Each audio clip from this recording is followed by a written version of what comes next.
Come on, buddy, focus. Let's go. Nice pull. Yeah.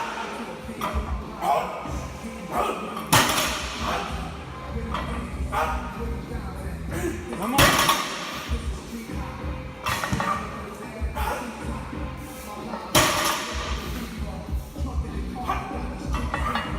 Yeah.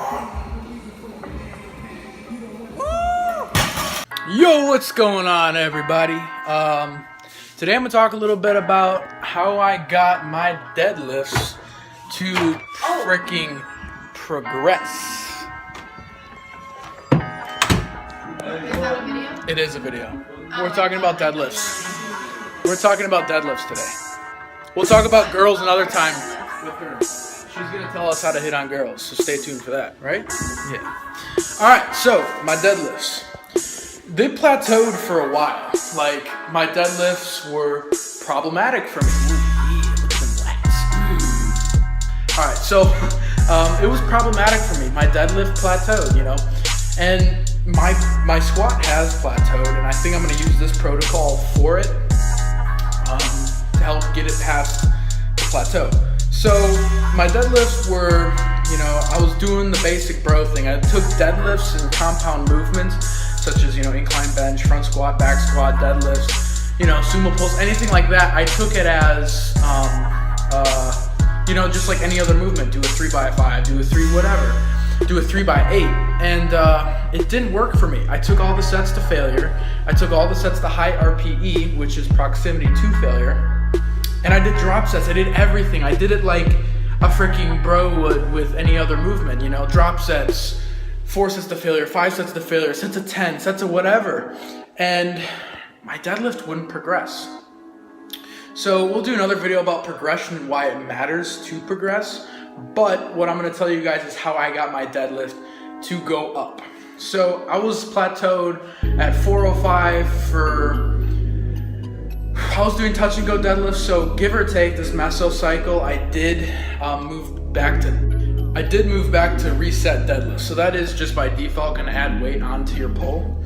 But what I did was I dropped the RPE, and what happened was, well, quick side note, before this mesocycle, the most I've ever reset deadlifted was 465 for sets of 5. So put that in perspective. So that's the most I've ever pulled, and that was to failure.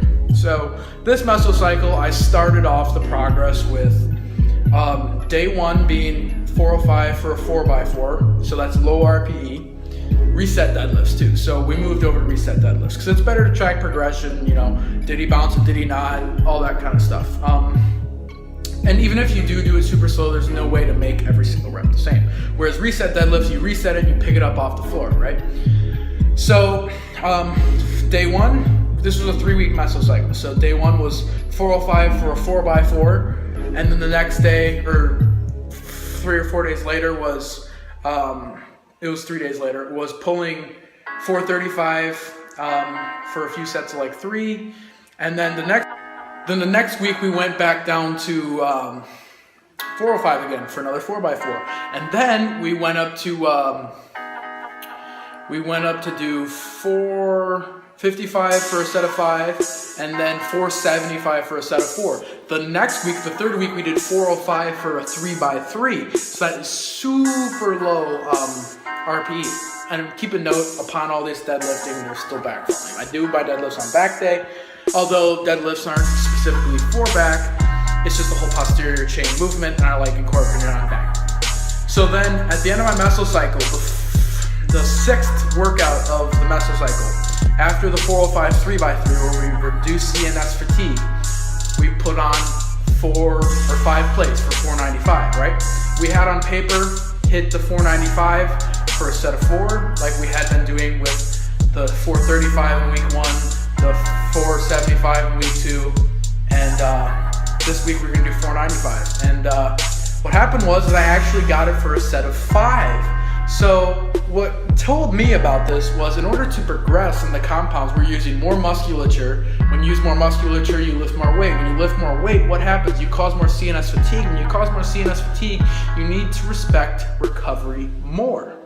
So in order to respect recovery more, what are you going to get in return? You're going to get overload in return. So the moral of this video is drop your RPE on compounds because you're using so much musculature and probably lifting a decent amount of load unless you're a newbie during those sets, regardless if it's to failure or not. When you do the compounds, it's going to be taxing on the CNS because there's so much involved, especially in the main compounds, especially when you pick something up off the floor. Virtually everything in your body's working. So more into why it even matters in another video.